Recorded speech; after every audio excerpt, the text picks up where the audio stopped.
તો મિત્રો આજે હું એક એવા રહસ્યમય મંદિરનો ઇતિહાસ તમને કહેવાનો છું જ્યાં માતાજી સાક્ષાત બિરાજમાન થયેલા છે।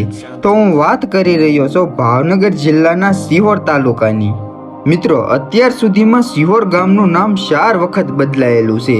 સિહોરનું સૌપ્રથમ નામ હતું સરસ્વતીપુર, બીજું નામ હતું સિદ્ધપુર, ત્રીજું નામ હતું સરસ્વતી નગરી અને સિંહપુર નગરી અને ચોથી વખત સિહોર નામ પડ્યું ને સિહોર નામ પરથી તે સિહોરી માતાજીનું નામ પડ્યું। તો મિત્રો આ વિડીયોમાં તમને જણાવવાનો છું સિહોરી માતાજીનો ઇતિહાસ। મિત્રો સિહોરી માનો ઇતિહાસ કાંક એવો છે કે ઈસવીસન 994ના સમયમાં આ ઘટના બનેલી। સિહોરી માતા જાની બ્રાહ્મણની દીકરી છે। સિહોરી માતાને મંગળા ભવાની તરીકે પણ ઓળખવામાં આવે છે। મિત્રો સિહોરની અંદર જાની અને રાણા 2 હાકના લોકો જ વસવાટ કરતા।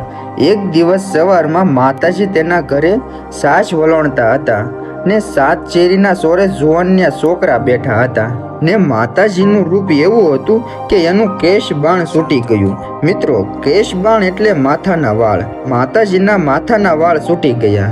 માતાજીનું એવું રૂપ જોઈને માણસોએ મેણા માર્યા કે આનો પતિ હાવ બાયલો અને નમાલો હશે ને એનો પતિ આ બધું સાંભળી ગયો ને એ નીચે આવે છે અને કટાર લે છે અને માતાજીના નાક અને સોટલા કાપવાની કોશિશ કરે છે ને માતાજી કહે છે કે મારો અપરાધ શું ને ઓલો કાંઈ સાંભળતો જ નથી અને માતાજી બેભાન થઈ ગયા ને સામેથી જાની પરિવારને ખબર પડી કે અમારી દીકરી સાથે આવું થયું છે એટલે અહીંયા જાની પરિવારના બધા જ ભેગા થયા ને આ બાજુ રાણા પરિવારના બધા ભેગા થયા। પછી એ બંનેની વચ્ચે એવું ભીષણ યુદ્ધ થયું કે મહાભારતનું યુદ્ધ પણ કાંઈ ન કહેવાય। એની અંદર 1.25 મણ જેટલી જનોઈ ઉતરી ગઈ। મિત્રો જનોઈ ઉતરી ગઈ એટલે બ્રાહ્મણ સમાજ જે જનોઈ પહેરે ને એ ઉતરી ગઈ। અહીંયા એ કહેવા માંગે છે કે એટલા બ્રાહ્મણ સમાજના લોકોનું મૃત્યુ થયું। પછી માતાજી ભાનમાં આવ્યા ને એ સમયે મિત્રો આ ડુંગરની ઉપર એક મોટો પથ્થર હતો ને માતાજી એ પથ્થરની ઉપર ઊભા રહી ગયા ને સૂર્યનારાયણને પ્રાર્થના કરી કે મારા પતિ સિવાય કોઈ પર પુરુષનો વિચાર ન કર્યો હોય તો ધરતી માતા મને માર્ગ આપે ને હું એની અંદર સમાઈ જાઉં।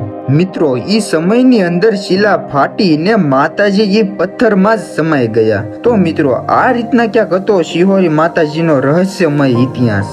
સિહોરી માતા જાની કુળના કુળદેવીમાં છે અને મિત્રો આજે સિહોરી માતાજીને 18 વર્ણના લોકો કુળદેવી માને છે ને એના દર્શન કરવા આવે છે। તો મિત્રો હવે તમને હું કરાવું સિહોરી માતાના દર્શન।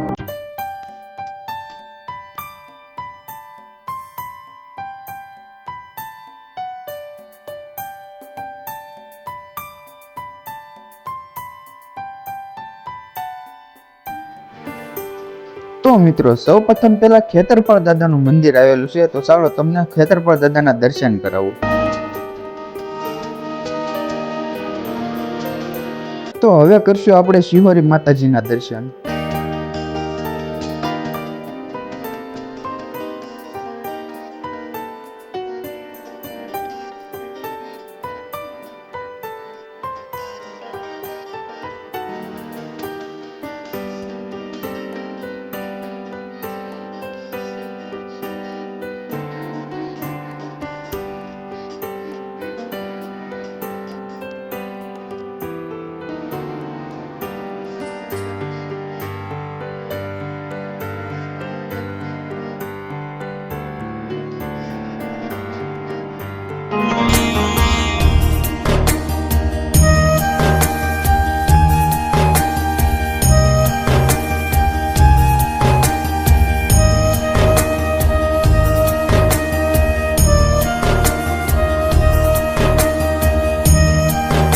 તો મિત્રો આશા રાખું છું કે તમને આ વિડીયો ગમ્યો હશે તો લાઈક કરી નાખજો અને કોમેન્ટમાં જય સિહોરી માતા લખી નાખજો અને ચેનલમાં નવા હોય તો ચેનલને સબસ્ક્રાઈબ કરી નાખજો।